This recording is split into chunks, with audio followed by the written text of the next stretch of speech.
Baik, Assalamualaikum warahmatullahi wabarakatuh. Adik-adik mahasiswa semua, selamat pagi, salam sehat jiwa.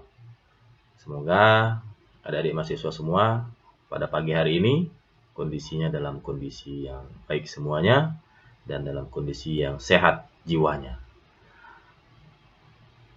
Pada pagi hari ini kita ketemu lagi secara daring ya, via online pada mata kuliah Keperawatan Jiwa 2. Ya, sekarang sudah pukul 8, maka sesuai dengan jadwal untuk perkuliahan akan kita mulai. Pada minggu ini adalah minggu pertemuan ke-9, jadi sesuai dengan RPS dan jadwal pengajaran, di minggu ke-9 itu kita akan membahas materi tentang asuhan keperawatan, penyalahgunaan, dan ketergantungan narkoba. Disampaikan oleh saya sendiri, Mareta Akhriansa, pada mata kuliah Keperawatan Jiwa di STIK Bina Husada Palembang. Baik, mungkin untuk kata-kata narkoba, ini sudah suatu hal yang tidak asing lagi di telinga kita ya. Tentang narkoba, karena bukan hanya di kota-kota besar saja sekarang ini narkoba sudah beredar, tapi di dusun, di desa, narkoba ini sudah banyak sekali beredar ya. Nah, apa itu narkoba? Narkoba adalah sebuah akronim yang terdiri dari 3 suku kata, yaitu ada nar, merupakan narkotika, ko, singkatan dari psikotropika, dan ba, singkatan dari bahan aditif lainnya. Kemudian pengertiannya adalah penyalahgunaan narkoba adalah suatu penyimpangan perilaku yang disebabkan oleh pengguna yang terus-menerus sampai terjadi masalah. Nah, pada materi kali ini kita akan mencari tahu penyimpangan perilaku apa saja yang menyebabkan penyalahgunaan narkoba ini. Kemudian, apa sih penyebabnya atau etiologinya sehingga banyak orang yang mengkonsumsi narkoba? Ya, apa sih masalahnya? Nah, nanti akan saya jelaskan di slide selanjutnya.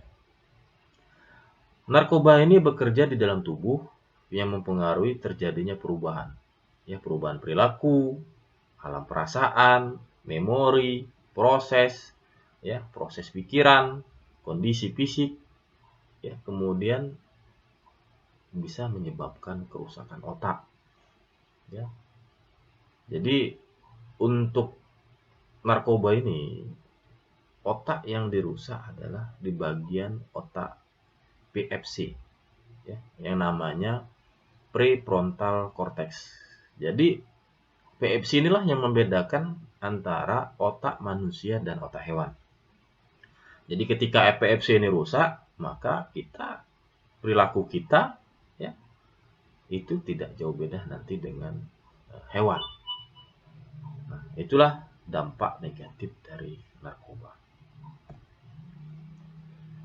Kemudian dalam Undang-Undang Nomor 35 Tahun 2009 tentang narkotika menyebutkan bahwa narkotika adalah zat obat yang berasal dari tanaman atau bukan tanaman, ya, baik sintetis maupun semi-sintetis, yang dapat menyebabkan penurunan atau perubahan kesadaran, hilangnya rasa, mengurangi sampai kehilangan rasa sakit, dan dapat menimbulkan ketergantungan. Nah, untuk golongannya sendiri, narkotika ini digolongkan menjadi 3 golongan. Adalah golongan 1, tidak digunakan dalam proses pengobatan ya, karena ini sangat berbahaya ya. Karena berpotensi sangat tinggi menyebabkan kecanduan. Apa contohnya? Ada heroin, putau, ganja, kokain, opium, dan lain-lain. Gitu. Nah, golongan kedua adalah digunakan dalam pengobatan dan digunakan pada terapi sebagai pilihan terakhir. Jadi ketika tidak ada terapi lain, ya pilihan terakhir adalah dengan menggunakan narkotika ini ya. Golongan 2 contohnya adalah morfin, petidin, dan metadona. Seperti itu. Nah, golongan ketiga adalah digunakan dalam pengobatan ya, karena berpotensi ringan menyebabkan ketergantungan, yaitu kodein, etilmorfin atau diodin.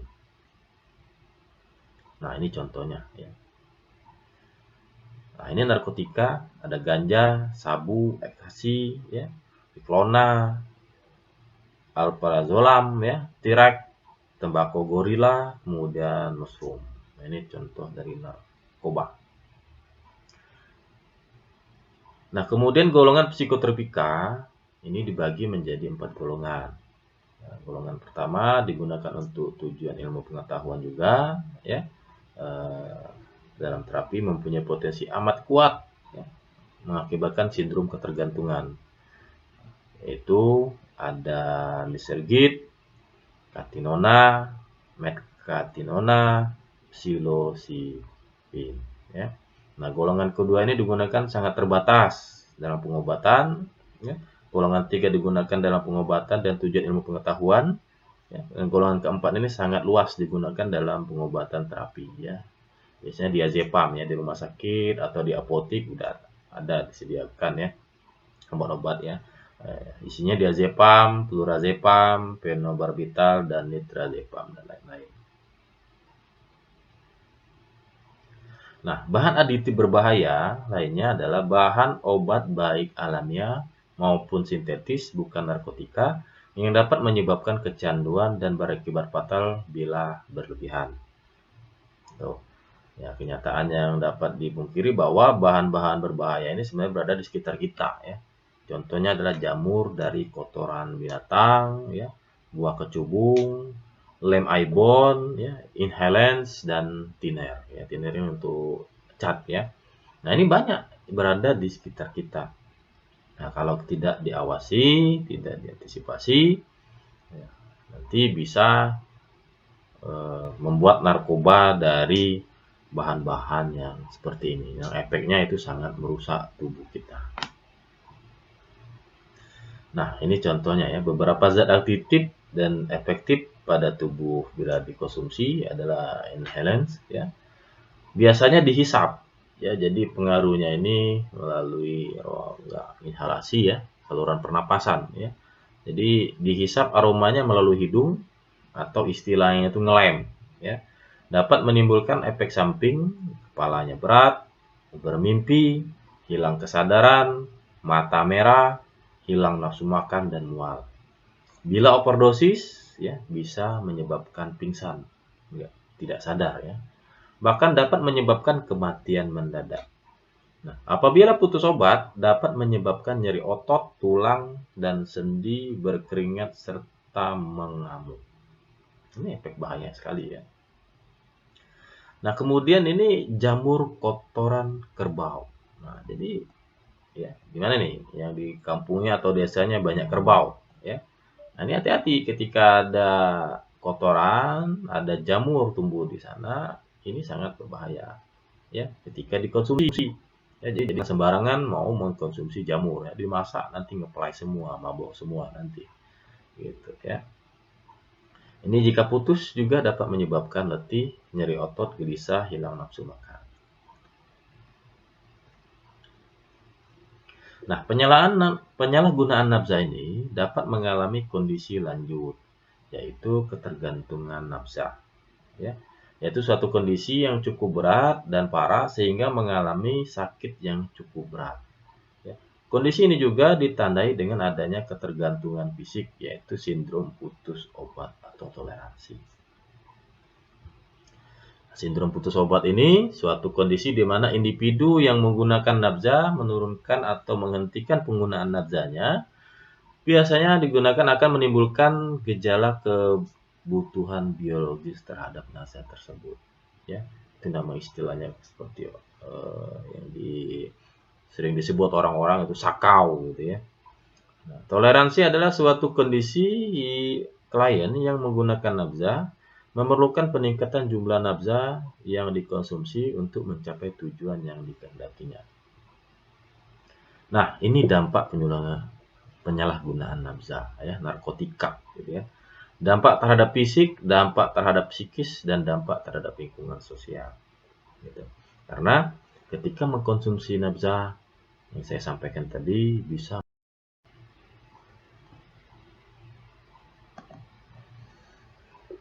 Baik, ini selanjutnya orang yang sering mengkonsumsi narkoba. Jadi kerusakan fisiknya. Yang tadinya tidak mengkonsumsi narkoba jadi cantik gitu ya. Setelah mengkonsumsi narkoba ya jadi seperti ini ya. Tidak bercahaya lagi ya wajahnya. Nah, ini rentang respon, ada tinggi alamiah, aktivitas fisik dan meditasi, penggunaan jarang dari nikotin, kafein dan lain-lain. Jadi penggunaan sering, kemudian setelah jadi penggunaan sering, ketergantungan penggunaan gejala putus zat dan toleransi. Nah, masuk ke proses keperawatan. Untuk membantu pasien dengan gangguan penggunaan zat adiktif adalah dengan menggunakan proses perawatan tahap pertama yang dilakukan adalah pengkajian. Ya, jadi karena adik-adik mahasiswa ini adalah calon perawat, ya, jadi harus tahu asuhan keperawatan itu isinya apa saja. Ada berapa tahapan, ada berapa komponen. Yang pertama yaitu kita harus melakukan pengkajian. Setelah melakukan pengkajian itu kita menentukan apa sih masalahnya ya dan menegakkan yang namanya diagnosa keperawatan. Nah, setelah ada diagnosa keperawatan, kemudian kita harus membuat intervensi. Kira-kira apa sih rencananya yang dapat kita lakukan untuk pasien yang mengalami nafsa ini. Nah, setelah kita buat intervensi, maka selanjutnya adalah kita laksanakan apa yang sudah kita rencanakan sesuai dengan diagnosanya apa. Nah, setelah dilaksanakan tindakan-tindakan tersebut, jangan lupa langkah terakhir adalah dilakukan tindakan evaluasi dari apa yang sudah kita sampaikan. Nah, jadi ada beberapa faktor penyebab menurut teori Stuart ya, yang melatar belakangi terjadinya gangguan penggunaan zat adiktif ini ya, narkoba ini. Ada faktor predisposisi dan faktor presipitasi ya. Nah, dari faktor predisposisi ini ada yang namanya faktor biologi ya. Apa sih faktor biologinya itu? Kecenderungan keluarga terutama orang tua yang juga pengguna nafza. Jadi ketika orang tuanya pengguna nafza, ya anaknya, keturunannya pun bisa sama mengkonsumsi nafza juga. Kemudian perubahan metabolik alkohol yang mengakibatkan respon fisiologik yang tidak nyaman. Ya. Atau penyakit kronis, asma bronhial, kanker, penyakit lain dengan masa yang menahun. Gitu. Nah, kemudian faktor psikologis. Harga diri yang rendah, terutama untuk ketergantungan alkohol sedatif hipnotik yang diikuti oleh perasaan bersalah. Ya. Nah, jadi orang yang mengalami HDR, harga diri rendah, nggak pede gitu ya, merasa negatif terhadap dirinya, biasanya cenderung ya larinya kemana? Ya, larinya biar dia pede, biar dia berani, biar dia happy, yaitu mengkonsumsi yang namanya narkoba tadi. Ya. Kemudian pembawa keluarga, kondisi keluarga yang tidak stabil, ya, keluarga dengan broken home, ya. Jadi kalau tinggal di rumah itu kayak kebakaran, panas, ya, tidak nyaman. Otomatis nanti orang yang tinggal di rumah tersebut, baik itu orang tuanya atau anaknya, itu bisa melampiaskan ya, pelariannya itu biar happy, biar tenang dengan narkoba. Jadi hati-hati. Jadi sangat penting sekali kita sebagai orang tua atau kalian nanti sebagai orang tua harus menciptakan suasana lingkungan rumah tangga yang harmonis ya, dengan komunikasi yang benar. Seperti itu. Ya. Nah, kemudian faktor sosial kulturalnya ya, sikap masyarakat yang ambivalensi, perasaan yang tidak senang terhadap penggunaan azab. Ya, ini namanya stigma. Ketika stigma masyarakat menilai para pengguna narkoba ini jelek, ya ini justru akan memperburuk ya sikap dan tingkah laku dari pengguna nafza tersebut. Ya. Kemudian norma kebudayaan suku bangsa tentang penggunaan alkohol untuk upacara adat dan keagamaan, kemudian lingkungan tempat yang rentan untuk transaksi nafza, misalnya diskotik, tempat hiburan malam, ya, di mall, lokalisasi pelacuran, ya, lingkungan rumah yang kumuh dan padat. Ini faktor sosial kultural yang mendorong individu bisa terjerumus sebagai konsumsi atau yang mengkonsumsi narkoba. Jadi kita harus hati-hati ya. Baik, selanjutnya adalah tingkah laku pasien pengguna sedatif hipnotik. Bagaimana tingkah lakunya? Ya, menurunnya sifat-sifat menahan diri. Ya, kenapa sifat menahan diri ini menurun? Jadi mau melaksanakan apa yang ia inginkan. Jadi nggak bisa ditahan. Ya tadi, karena kerusakan dari prefrontal cortex. Ya, di mana prefrontal cortex itu terendam akibat peningkatan hormon dopamin. Ya, jadi PFC tadi terendam nih dengan hormon dopamin tadi. Ya, kenapa hormon dopamin meningkat? Karena zat hipnotik dari narkoba ini ya, memberikan efek senang, bahagia. Nah, akhirnya dopaminnya berlebihan, menyebabkan terendamnya dari prefrontal cortex itu ya tadi ya. Itulah yang membedakan antara otak manusia dan otak hewan. Itu kalau udah rusak ya udah, tapi perilakunya ya, pikirannya itu tidak logika lagi, tidak logis lagi ya. Nah, kemudian jalan tidak stabil, koordinasi motorik kurang, bicaranya cadel, bertele-tele, sering datang ke dokter untuk minta resep, acuh dan kurang perhatian ya. Kemudian pasien itu biasanya mengantuk, suka membanggakan diri, ya, perilaku menampakkan percaya diri yang meningkat karena sudah ada zat aditif yang ada di badannya. Gitu. Jadi pede, gitu ya. Biasanya agresif, mudah tersinggung, ya, gelisah, bingung, ya, perilaku menampakkan ilusi atau halusinasi. Nah, ini perilaku klien pengguna ganja, ya.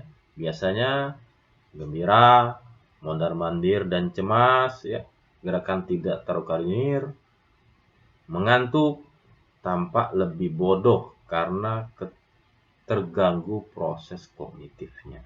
Ya, perilaku tampak cemas.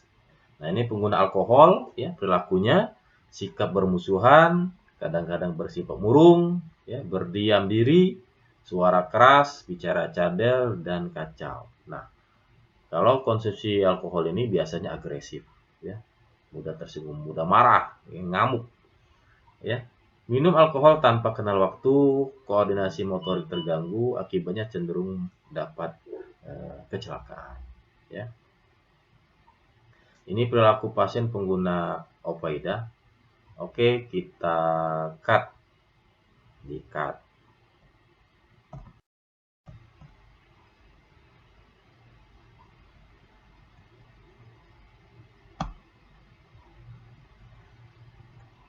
Oke. Ini akibatnya bila kamu memakai narkoba, ya. Teman-teman menjauh darimu. Jadi ya orang takut gitu ya. Takut dengan nanti bisa terlibat narkoba juga ya. Atau nanti dipengaruhi untuk mengkonsumsi narkoba gitu ya. Atau takut karena agresif, suka marah gitu itu. Atau takut juga gitu ya bisa terlibat nanti ini ditangkap polisi ya. Dikiranya kita temannya pula nanti ya. Nah, gitu. Nah, kemudian orang tuamu akan kecewa karena kamu mengkonsumsi narkoba itu. Ya. Nah, selanjutnya setan akan jadi senang karena kamu sudah melakukan hal-hal yang dibenci oleh agama, yang dibenci oleh Allah Subhanahu wa Ta'ala. Nah, kemudian mekanisme coping, penyalahan zat aditif adalah suatu persepsi dari mekanisme pertahanan diri yang tidak sukses dan tingkah laku adaptif yang tidak adekuat untuk tidak berkembang. Ya. Nah, diagnosa keperawatan yang bisa kita tegakkan adalah masalah keperawatan sehubungan dengan gangguan penggunaan zat aditif, terutama masalah gangguan proses pikir, gangguan persepsi sensori, visual, pendengaran, rasa, raba, penciuman, dan gangguan konsep diri atau HDR. Yang menurut Nanda, diagnosis keperawatan adalah sebagai berikut yang bisa kita tegakkan pada pasien yang mengalami atau narkoba ya. Yang pertama gangguan persepsi sensori pada penggunaan halusinogen, gangguan hubungan sosial manipulatif, gangguan konsep diri HDR, tidak mampu mengenal kualitas yang positif dari diri sendiri, gangguan pemusatan perhatian, kemudian partisipasi keluarga yang kurang dalam program pengobatan pasien, dan menolak mengikuti aktivitas program. Nah, ini perencanaan yang bisa kita lakukan. Tujuannya ingin dicapai adalah memberikan tindakan keperawatan pada pasien dengan gangguan penggunaan zat adiktif, ya, agar tidak terjadi ancaman terhadap kehidupan, tidak memburuknya keadaan perasaan pasien, kemudian aman dari kecelakaan, terutama pada kondisi intoksikasi. Ya. Nah, setelah masa detox, ya, termotivasi untuk mengikuti program terapi jangka panjang, mengenal hal-hal positif pada dirinya, menggunakan coping yang sehat dalam mengatasi masalahnya. Ya, keluarga bekerja sama dalam program terapi pasien, mempunyai pengetahuan untuk merawat pasien di rumah. Ini tindakan keperawatannya. Ya, kita sebagai perawat, ya, memberikan pendidikan kesehatan jiwa untuk mencegah penggunaan zat adiktif tersebut. Mengganti coping respon yang sehat, ya, mengganti tingkah laku penyalahgunaan zat. Yang poin yang ketiganya, membahas dengan pasien tingkah laku yang penyalahgunaan zat dan resiko penggunaannya. Kemudian membantu pasien untuk mengidentifikasi masalah penyalahan zatnya tersebut. Ya. Nah, evaluasinya, klien mengalami atau mencapai keutuhan fisik dan harga diri secara alamiah.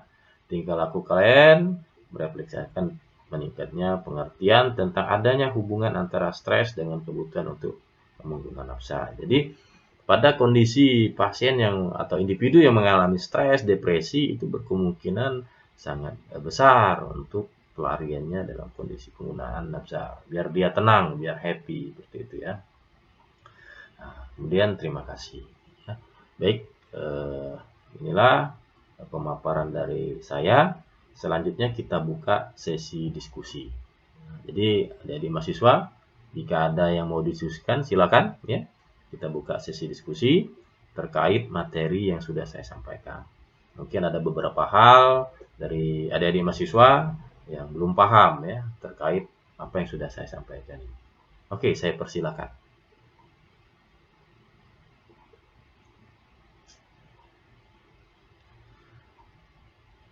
Baik, ya, sekarang sudah pukul 9:40 menit. Berarti kita sudah melakukan proses perkuliahan ini lebih kurang 100 menit, ya, waktunya sudah habis. Dan adik-adik mahasiswa juga ada materi dari mata kuliah berikutnya, ya. Saya ucapkan terima kasih atas kehadiran adik-adik mahasiswa semua. Tetap semangat, ya, sesuai dengan materi hari ini. Jauhi narkoba, ya. Katakan tidak pada narkoba. Semoga kita semua terhindar dari yang namanya narkoba. Terima kasih atas perhatiannya. Saya akhiri. Wassalamualaikum warahmatullahi wabarakatuh. Terima kasih.